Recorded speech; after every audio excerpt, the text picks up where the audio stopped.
Hello and welcome to another video. So today we're taking a look at the normal, I would say, Portal. This has been one of the top decks at the moment, I would say, especially looking at, both Mana Surge tier list for whatever kind of modality you want to take that as. Honestly, their tier list can be very hit or miss, but I think their current meta's tier list is pretty accurate overall, especially their tier 1 selections are pretty close to what I would consider top tier decks, so at the moment, seems like it's pretty reliable, but this deck in particular has been floating around in more than just their tier list. It's been very popular overall. I did have to craft up a couple of Manga legacies for this, and I'm really glad I could. Magna is actually amazing. I was very on the fence about Magna. If anyone had watched my previous videos, wasn't a big fan of it, was a little slow. Definitely been improved by having the new Prime artifact. It really does help that thing out a lot, especially when you can recycle it and get even just 1 or 2 buffs off it. Is a lot more valuable than 0, so that's always nice.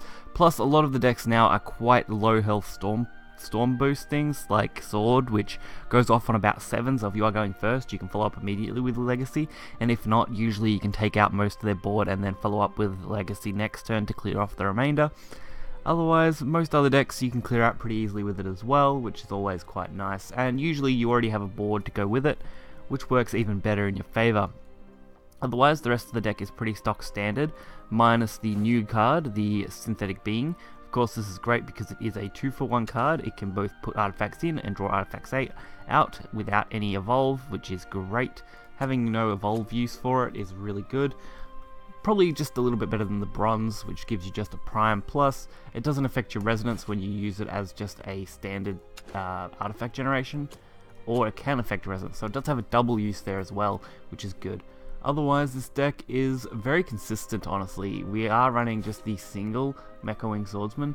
I think that is just because having that little bit of extra artifact generation that is random works in our favour most of the time, and everything else is great. 3 Lion, 3 Icarus, 2 of the Ward, which does its job when it needs to, and the rest is just draw power and finisher. So overall, really happy with this deck, and we'll get right into it and take a look. So this deck has performed absolutely amazingly. Overall, I would say I've lost about 5 games out of about 15 to 20, somewhere between there, that I've played with this deck so far. And overall, that's pretty good. That's somewhere around the 60 to 75% win rate range.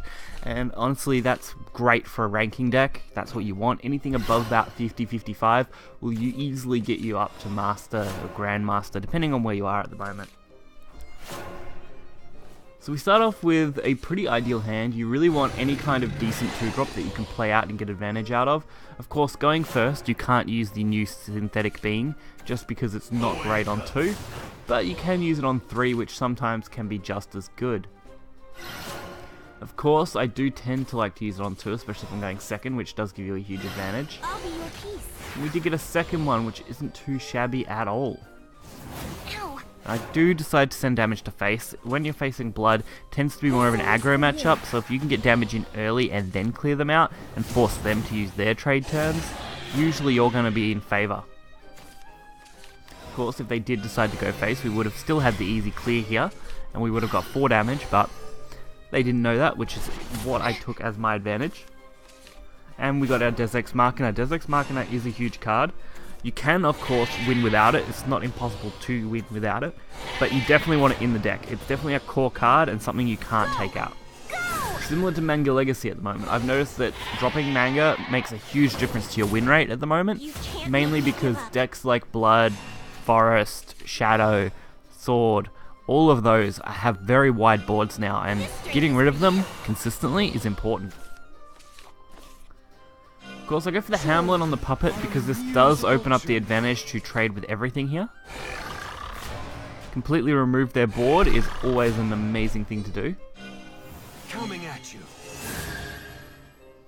So the Hamlin trade works out pretty well.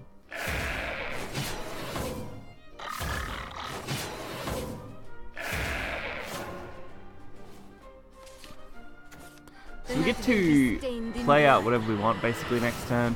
Whether we go into the Deus Ex Machina or not is going to be really what we decide to do. It's not necessarily required to do that, which is good. I don't want to be forced into playing Deus Ex Machina. but being able to play it pretty freely and go for a trade is a really nice thing to have, especially with that 7 health on the Evo. Would be really good for clearing anything that might be trouble for you, so do always keep that in mind when you're playing Deus Ex Machina. It's really easy to clear anything with 6 attack very, very quickly and get your Deus Ex off, which is great. So there are Dawnblood, which honestly I've found to be very hit or miss playing against. They either snowball and win, or I manage to banish and win. It's one of those 2 options usually. So luckily here we had our banish ready, so pretty instant removal is great. Definitely slows down any big plays they would plan. And now we pretty much can just kind of take the slow game, planning out and trying to get as much as we can to deal with whatever they have. Of course, they follow up immediately with a second one, so that's horrible. I really need to manage to get another banish as immediately as possible. Not so lucky though, I don't manage to get anything yet. But I do get to play all my draw power out, which is fairly good. I do avoid going into resonance because I do want to keep this hand as much as I can. And if they do decide to attack into me, I'm actually completely fine with that. And I play the puppet out just so I have a wider board. It means any kind of random damage is going to be harder. Even though I don't think Blood has any random damage, but I did decide that the puppet was going to be the nicer play just to go wide with. So do kill one of these artifacts. Does get me what I wanted. So getting our banish is perfect. I was a little worried. I really needed that banish. So that means no more Jorm. I'm pretty sure they probably only run 2. Running 3 might seem a little too clunky. But even if they do run 3, at this point it's going to be very hard to use it. So Analyzing gets its play out with an Evo. Sets up a pretty reasonable trade.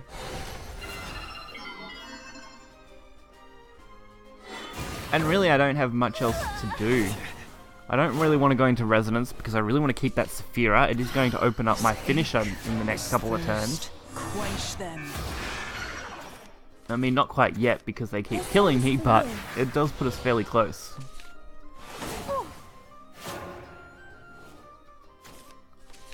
So we can start to kind of go wide. Getting everything we can need to really finish them off is going to be important. And these are always going to be +1 mana play point regeneration, so that's good. And they're great draw power, so we can actually set up our draws. This time we're actually in Resonance. Luckily, I did keep the 1-drop spell, which will allow us to control that Resonance really well. But even better, we draw Mystic Artifact, which actually works in my favour much more than using that spell now. And it allows me to save that spell for when I might need it next turn, or the turn after. So we now have gone extremely wide against this Blood player. It's going to be hard for them to really make any kind of big recovery. I must rest. Damn. This ache. And Scarlet, yeah, that's pretty good, honestly. Pretty good overall. I can't really do much, so I do go for the Prime trade. I really just had to take what I could get here. And I can control my Resonance with that, so I was pretty happy to go that way. And our draw is pretty much perfect. There's a 3rd Jorm, so they did actually have a 3rd one. They also pushed the Demonic Ram, which means they are going to heal up just that little bit extra. But at this point, Synthetic Beast is in lethal range. So being able to play that out now will secure us the game. Your time is up. It was a pretty nice lethal, especially since I could have traded with the 5/5 and got 1 extra point if I needed it. But we were well and truly over that, so really happy.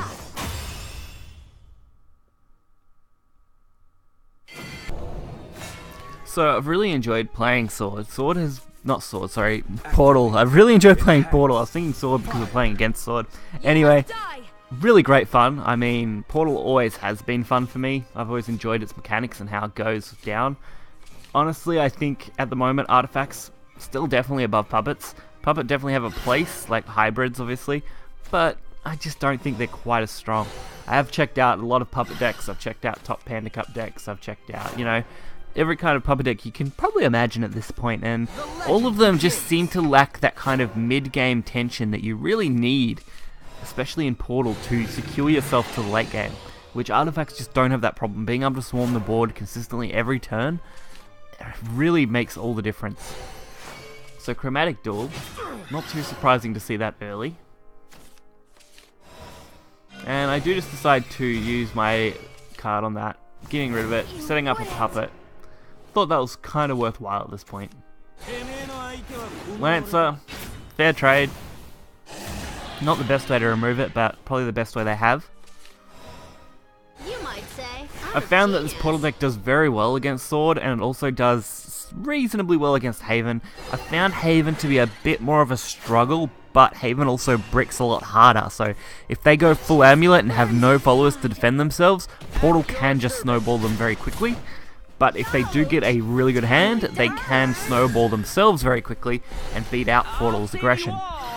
Whereas Sword, even though it's super aggressive, needs to deal with Portal basically every turn, which means they're forcibly using followers in that way, and I can pretty much from that point on just trade what I need to.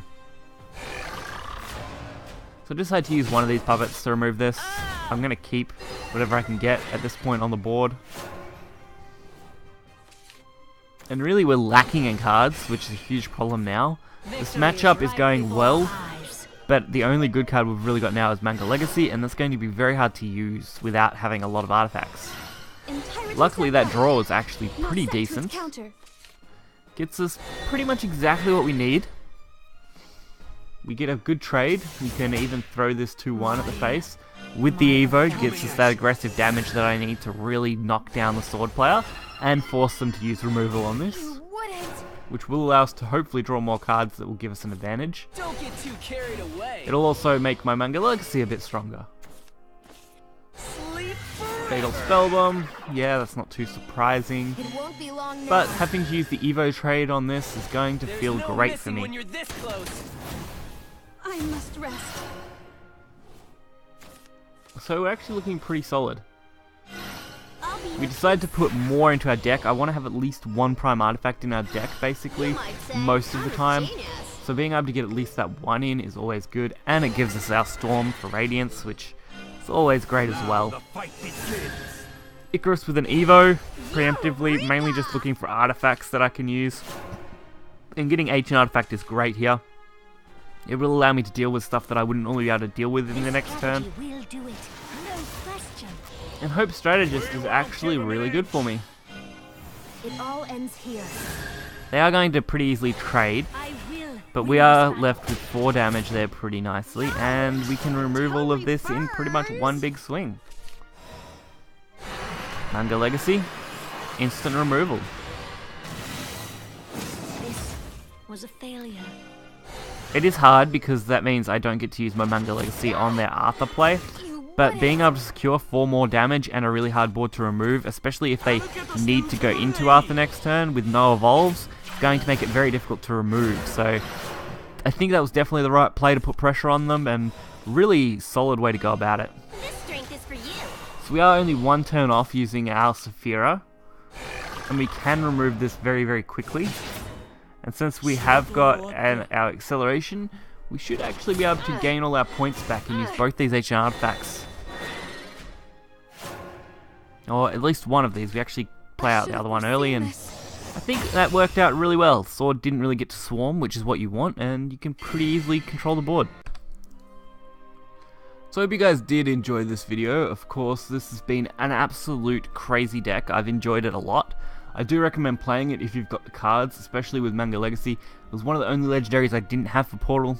Now I have 2 of it, crafted them up for this deck in particular, and had a lot of fun. I can't fault how fun this deck was for me. Sometimes when you lose though, it does feel quite rough, but your wins nearly always feel good, so that's always a positive. Keep that in mind when playing though. If you do lose one game, don't let it be the end all be all. Keep trying, and you should consistently be able to win quite nicely, especially once you get the hang of how this style of deck plays. So, if you did enjoy the video, hit that like button and subscribe. You will find the deck list in the description below, and I'll catch you guys next time. See ya.